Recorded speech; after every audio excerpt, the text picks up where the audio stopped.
মাত্র 7 দিন এক টুকরো দারচিনি খেয়ে ঘুমালে কি হয় জানলে অবাক হয়ে যাবেন। ঘুমানোর সময় এই দারচিনি খেয়ে যদি আপনি ঘুমান তাহলে নিজেই বুঝতে পারবেন যে আসলে এত উপকার আপনার জীবনে আসছে। আপনি নিজেই কিন্তু অনুধাবন করতে পারবেন, আপনি নিজেই বুঝতে পারবেন যে এতদিন এই জিনিসটা আমার হাতের কাছে থাকে, আমার বাড়িতে আছে, দোকানে আছে, আমরা তো সবসময় হাতের কাছেই জিনিসটা পাই, কিন্তু এটার ভিতরে যে এত কিছু উপকারিতা লুকিয়ে আছে এটা তো আমরা আগে জানতাম না।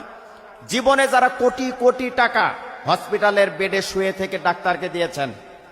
কবিরাজের কাছে গিয়েছেন, ডাক্তারের কাছে গিয়েছেন, বিভিন্ন জায়গায় জমি বিক্রি করেছেন, লোন তুলে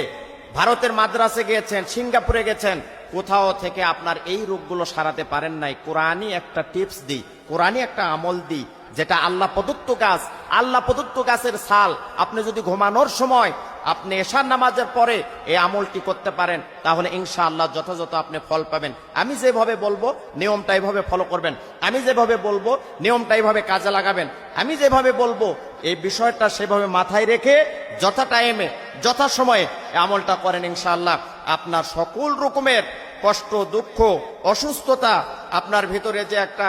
অস্থিরতা সব কিছু দূর হয়ে যাবে ইনশাআল্লাহ। বিশেষ করে আমি বলবো যারা অসুস্থ মানুষ, যারা বিভিন্ন রোগী, হাঁটুতে ব্যথা, ক্যালসিয়ামের সমস্যা, এরপরে পেটের ব্যথা, এরপরে ডায়াবেটিক্স, এই ধরনের হাজার হাজার রোগ থেকে আল্লাহ পাক আপনাকে আমাকে শিফা দান করবে। দারচিনির ভেতরে এত শক্তি আল্লাহ রাব্বুল আলামিন দান করেছেন, কারণ এটা পৃথিবীর কোনো মানুষের তৈরি না, এটা আল্লাহ প্রদত্ত গাছ। এক নম্বরে আল্লাহ দেখেন কি দিয়ে রেখেছেন, যে দাঁতের ব্যথা যদি কারো থাকে,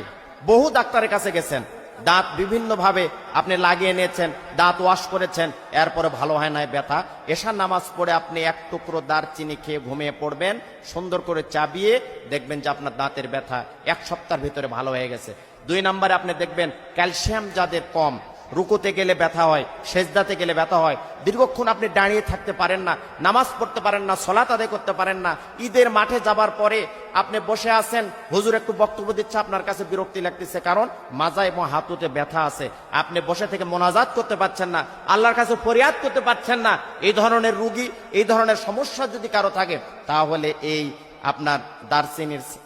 একটু খালি মুখে নিয়ে এশার সালাতের পরে ঘুমাতে যখন যাবেন, সব কাজকর্ম শেষ করে ওই সময়টা মুখে দিয়ে ঘুমিয়ে পড়বেন, ইনশাআল্লাহ আপনার সকল রকম রোগ থেকে আল্লাহ পাক হেফাজত করবেন। 3 নম্বরে হাড় শক্ত করে, যাদের হাড় দুর্বল আছে এই হাড় শক্ত করার জন্য আপনাকে দারচিনি খেতেই হবে অবশ্যই। 4 নম্বরে গ্যাস্ট্রিকের যাদের সমস্যা আছে, পেটের ব্যথা, সবসময় গ্যাস, মনে হয় যে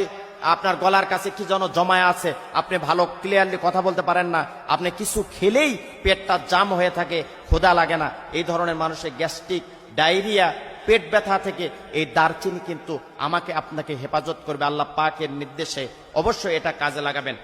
5 নম্বরে ডায়াবেটিস যদি কারো অতিরিক্ত থাকে তাহলে এটা খাবেন। 6 নম্বরে অতিরিক্ত ওজন যদি কারো থাকে তাহলে ওজন কমাবে ইনশাআল্লাহ। 7 নম্বরে হাঁপানি, এজমা এবং যদি কারো সেলেসা থাকে তাহলে এই দারচিনি আপনার শরীরটাকে গরম রাখে। আপনি ঘুমাতে যাবেন যখন, তখন খেয়ে একটু ঘুমাবেন, দেখবেন আপনার নিঃশ্বাস ক্লিয়ার এবং সকালবেলা সুন্দর একটা ঘুম থেকে আপনি উঠতে পারবেন, সকল কাজে আপনার মনোযোগী থাকবে এবং আপনি প্রত্যেকটা ইবাদতের ভিতরে আপনি মনোযোগ পাবেন, কারণ শারীরিকভাবে অসুস্থ থাকলে কোনো ইবাদত বন্দেগী ভালো লাগে না, আপনার ইচ্ছাও করছে যে আমি নামাজ আরো 2 রাকাত পড়বো, কিন্তু অসুস্থতার কারণে আপনি পড়তে পারছেন না। এই জন্য আসেন, হার্ট অ্যাটাক, ক্যান্সার দূর করে আপনি যদি ঘুমাতে যাওয়ার সময় রেগুলারই 1 সপ্তাহ খেতে পারেন, ইনশাআল্লাহ হার্ট অ্যাটাক, ক্যান্সার থেকে আপনি হেফাজতে থাকবেন। মাথা ব্যথা যাদের আছে, পুরাতন মাথা ব্যথা, পুরাতন অনেক দিনের মাথা ব্যথা ভালো হয় না, বিভিন্ন ভাবে ঝেড়ে নিয়েছেন, চিকিৎসা করেছেন, আপনি দারচিনি 1 সপ্তাহ 1 টুকরো করে খান, আপনার মাথা ব্যথা দূর হয়ে যাবে ইনশাআল্লাহ। চেহারার লাবণ্যতা, উজ্জ্বলতা আপনার ফিরে আসতেছে না, বিভিন্ন কসমেটিক্স ব্যবহার করছেন, কিন্তু আল্লাহ প্রদত্ত গাছের ছাল, এই যে দারচিনি আপনি প্রতিদিন ঘুমাতে যাওয়ার সময় একটু মুখে দিয়ে চাবিয়ে খেয়ে ঘুমায় যাবেন, দেখবেন 1 সপ্তাহের ভেতর আপনার চেহারা পুরোটা চেঞ্জ হয়ে গেছে, চেহারার ভেতর একটা নূর চমকাচ্ছে, লাবণ্যতা ফিরে এসেছে। বিশেষ করে ইয়াং তরুণ যারা আছে তাদেরকে বলে যে যারা রূপের সৌন্দর্যটা বাড়ানোর জন্য বিভিন্ন কসমেটিক ব্যবহার করে, রূপের বিভিন্ন চর্চা করে, তাদেরকে বলবো যে এই দারচিনি যদি খায় ইনশাআল্লাহ তার ইয়াং এবং তরুণ, বয়স বেশি হয়ে যাবে কিন্তু চেহারার মধ্যে ছাপ পড়বে না।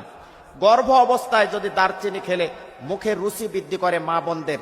যদি গর্ভ অবস্থায় রুচি কম থাকে তাহলে যদি এক টুকরো দারচিনি খান আপনার রুচি বৃদ্ধি করবে। এবং বরুণের সমস্যা যাদের আছে, বিশেষ করে ইয়াং জেনারেশন তরুণদেরকে বলবো, ইয়াং পিপল যারা আছে, যে বরুণের সমস্যা যাদের আছে, প্রতিদিন শোয়ার সময় সমস্ত কাজ শেষ করে এই দারচিনি মুখে দিয়ে যদি খেয়ে ঘুমিয়ে পড়ে, ইনশাআল্লাহ তার বরুণ অনায়াসে ভালো হয়ে যাবে। অল্প কিছুদিনের ভিতরে মনে হবে না যে তার ফেসের উপরে বরুণ ছিল। আল্লাহ পাক আমাদের সকলকে আল্লাহ প্রদত্ত এই গাছের